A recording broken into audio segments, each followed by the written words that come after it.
ভারতীয় জনতা পার্টি ৪২ অমরপুর যুব মোর্চার ব্যবস্থাপনায় প্রায় এক মাসব্যাপী টি-20 ক্রিকেট টেনিস টুর্নামেন্টের ফাইনাল ম্যাচ অনুষ্ঠিত হয় শুক্রবার অমরপুর মাতা মঙ্গলচণ্ডী ময়দানে চণ্ডীমাতা একাদশ বনাম গোমতী প্লে সেন্টারের মধ্যে ফাইনাল ম্যাচটি অনুষ্ঠিত হয়। আজকের এই ফাইনাল ম্যাচে অন্যান্যদের মধ্যে উপস্থিত ছিলেন অমরপুরের বিধায়ক রঞ্জিত দাস, প্রাক্তন কেন্দ্রীয় মন্ত্রী প্রতিমা ভৌমিক, নগর পঞ্চায়েতের চেয়ারম্যান বিকাশ সাহা, মণ্ডল সভাপতি উজ্জ্বল দত্ত, যুব মোর্চার মণ্ডল সভাপতি লিটন সাহা, জেলা বিজেপির সাধারণ সহ সম্পাদক সুশঙ্কর সাহা, অমরপুর পঞ্চায়েত সমিতির চেয়ারপারসন সুচিত্রা দাস, অমরপুর মার্কেটিং সোসাইটির সভাপতি উত্তম সাহা সহ অমরপুর মহকুমা শাসক অনুপম চক্রবর্তী। ফাইনাল ম্যাচে টস জিতে ফিল্ডিং করার সিদ্ধান্ত নেন গোমতী প্লে সেন্টার।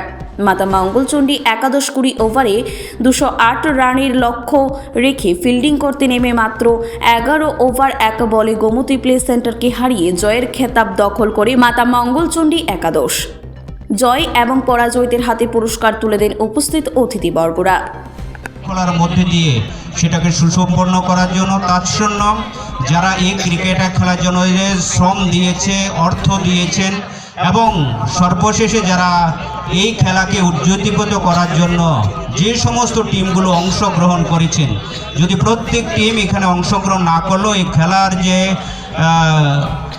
গভীরতা বা খেলার যে উৎকৃষ্টতা সেটা আমরা এখানে উপলব্ধি করতে পারতাম না। তার জন্য যে টিম এই খেলাতে অংশগ্রহণ করেছেন, যারা বিভিন্নভাবে অর্থ দিয়ে, শ্রম দিয়ে এবং সর্বশেষে যারা মাঠে এসে যারা দর্শকের ভূমিকা পালন করেছে, তারাই সবচাইতে খেলার ভাগিদার। এই কারণ তাদের এই অংশগ্রহণের মধ্যে দিয়ে খেলার প্লেয়ার থেকে উদ্যোক্তারা একটা আনন্দ পেয়েছে, তাই যারা দর্শক তারা আনন্দ দিয়েছে। তো আজকে আমি প্রথমে আলোচনা করার সময় যেটা বলেছিলাম যে অনূর্ধ্ব যে ভারতের যারা ভবিষ্যৎ আমাদের ক্রিকেট, তাদের মধ্যে আজকে আপনারা যারা খেলা দেখেছেন, মাত্র 55 বলে দূরদর্শী দুর্দান্ত 100 রান করেছে, যেটা সেঞ্চুরি করেছেন বৈভব রাজবংশী।